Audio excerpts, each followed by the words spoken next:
চলেন আপনাদের সাথে ঘুরে আসি আমার স্বপ্নের দেশের স্বপ্নের জায়গাটায়। বলুন তো কোথায় যাচ্ছি? এই যে দেখুন, যারা চিনে গেছেন তারা বুঝে গেছেন, আর যারা বুঝেননি তাদের জন্য বলে দিচ্ছি। যেহেতু অস্ট্রেলিয়ায় ঘুরতে এসেছি, এই হারবার ব্রিজ দেখার স্বপ্নটাই আমার সবচেয়ে আগে ছিল, আর ছিল অপেরাটা। তো আমার এই স্বপ্নটাও পূরণ হয়ে গেল আলহামদুলিল্লাহ। আল্লাহ আমার স্বপ্নটা পূরণ করে দিয়েছে। আমার অস্ট্রেলিয়ায় আসার পয়সা উসুল হয়ে গেছে। বীচকে দেখবো, বীচের দেশে তো আমার থাকেই, আমাদের দেশে তো সাগর আছেই। যাই হোক, আমার স্বপ্নের গল্পটা করি। এই যে ব্রিজের উপর দিয়ে যাচ্ছি, মনে হলো আমার জীবনে আরেকটা স্বপ্ন আমি পূরণ করতে পেরেছি, এবং আমার যে স্বপ্নের রাজ্যে আমি বসবাস করতাম সেই রাজ্যটা আমি জয় করে ফেলেছি। আমার ভালোবাসার জায়গা, আমার স্বপ্নের জায়গা অস্ট্রেলিয়ার হারবার ব্রিজ। চলুন ব্লগটা আপনাদের সাথে শুরু করছি।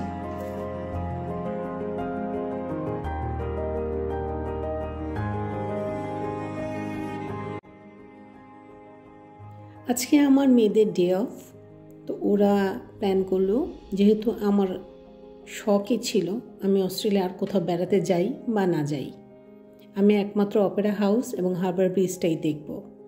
বাকিটা যদি আল্লাহ ভাগ্যে রাখে তাহলে দেখব। যেই কথা সেই কাজ। সকাল সকাল একটা উবার করে রওনা হয়ে গেলাম বাড়ি থেকে। আসলে দেশের বাইরে গেলে কেন জানি আকাশটা এত সুন্দর লাগে, হয়তোবা ঘরবন্দি থাকি আমরা, তাই মন খুলে চোখের আলো মেলে আমরা আকাশ দেখতে পারি না, তাই হয়তোবা ভালো লাগে। যেখানেই যাই আকাশের রং, আকাশের সৌন্দর্যতে মুগ্ধ থেকে মুগ্ধ হয়ে যাচ্ছি। যাই হোক, আপনাদের সাথে শেয়ার করছি আজকে আমার হারবার ব্রিজ যাওয়ার সিডনির জার্নিটা। রাস্তা দিয়ে যাচ্ছি, যেহেতু এটা সেন্ট্রালে, সেহেতু ভিডিও করছি। খুব সুন্দর সুন্দর বাড়িঘর দেখছি, বড় বড় দালান কোঠা দেখছি, অফিস দেখছি, ভালো লাগছে। বিশাল বিশাল রাস্তা, ফ্লাইওভার পার হয়ে হয়ে আমরা অস্ট্রেলিয়ার সিডনির হারবার ব্রিজে যাচ্ছি। যেটা সৌন্দর্য উপভোগ করার জন্য আমি সুদূর বাংলাদেশ থেকে অস্ট্রেলিয়া চলে এসেছি।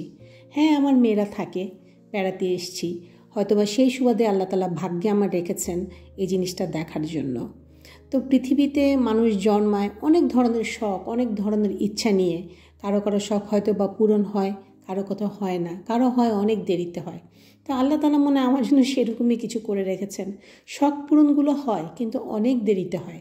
জানি না কেন বা কিসের জন্য, হয়তো বা আমার চাওয়ায় কোনো কমতি থেকে যায়। যাই হোক, আল্লাহ যা করেন ভালোর জন্যই করেন বান্দার, এটুকু আমি সবসময় মেনেছি এবং মেনে চলি। তো এই যে দেখতে পাচ্ছেন দালান কোঠা, সুন্দরভাবে দেখছি, খুবই ভালো লাগছে। আর সত্যি কথা, লন্ডনের কপি পুরো অস্ট্রেলিয়া। আমি যেটা আর কি বুঝেছি, যেহেতু আমার দেখা ইউরোপ কান্ট্রিতে লন্ডন দেখেছি, সেহেতু আমার কম্পেয়ার করতে গেলে আমি বলি যে লন্ডন আর অস্ট্রেলিয়া দেখতে সেম টু সেম। ঠিক ওই রকমই ব্রিটিশ বিল্ডিং সব কিছু, যেহেতু অস্ট্রেলিয়া লন্ডনের আন্ডারেই ছিল। এবং যাই হোক, ওভারঅল অত বড় ইতিহাসে যাচ্ছি না। তো এই যে লন্ডনের মতনই দালান কোঠা আমার কাছে লাগছে, এটা সেন্ট্রাল। রাত্রের একটা ভিউ আপনাদের দেখিয়েছিলাম যে এখানে সব বড় বড় শপগুলো আছে, ব্র্যান্ডেড শপগুলো আছে, যেমন ডেভিড বলেছিলাম, মাইকেল কোর্স বলেছিলাম, লুই ভেটন বলেছিলাম, সব এইখানেই আছে। সেদিন রাত্রের আলোতে তেমন দেখা যায় নাই, তাই দিনের আলোতে এখন আবার একটু দেখছি। এই স্ট্রিটগুলো পার হয়েই আমরা অপেরার সামনে যাব। তো এক পা দুপা করতে করতে যাচ্ছি, আর চোখের যেন তৃষ্ণা বেড়েই যাচ্ছে যে কখন আমি সেই হারবার ব্রিজটা দিনের আলোয় দেখব, অপেরা হাউসটা দিনের আলোয় দেখব। রাত্রে আমি যখন এয়ারপোর্ট থেকে ব্যাক করেছি তখন দেখেছি, এবং তার 2-1 দিন আগেও রাত্রে এসে ঘুরে গিয়েছি, সেই ভিডিওটা আপনাদের সাথে আপলোড করেছি।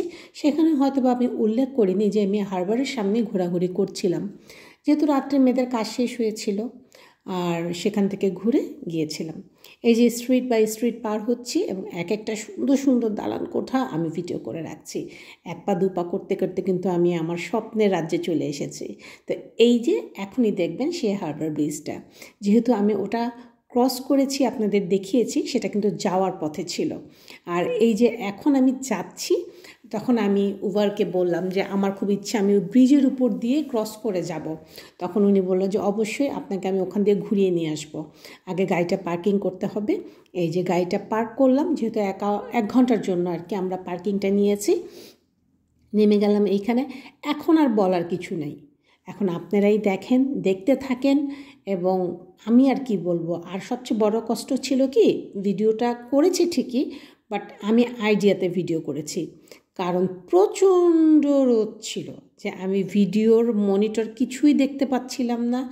মানে ভিডিওর মোবাইল স্ক্রিনে কী যে আসছে আমি নিজেও জানি না। আইডিয়ার উপরে আমি একটুখানি ভিডিও করেছি এবং তুলে ধরে রেখেছি আমার স্মৃতির পাতার জন্য। তো ইউটিউবে ভিডিওগুলো আপলোড করা মানেই কিন্তু স্মৃতির পাতায় থাকা। তো এত সুন্দর সুন্দর পরিবেশ আমার সাথে আপনারা উপভোগ করেন, চলেন দেখি।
তো আপনাদের সাথে আমিও উপভোগ করলাম, ভাবলাম একটু আমার ফেসটাও দেখিয়ে দিই, না হলে ভাববেন কার ভিডিও চুরি করে আবার আমি অ্যাড করে দিয়েছি। যেহেতু আমি ঘুরতে গিয়েছি একটু তো আমার ফেস থাকা চলে। যাই হোক, দেখা ঘোরাঘুরি শেষ, 2-4 ঘন্টা তো ভিডিও করা যায় না।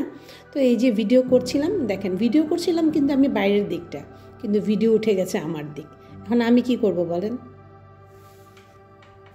তো আমার দেখা দেখি ঘোরাঘুরি শেষ, এখন ফিরে যাচ্ছি বাসার দিকে।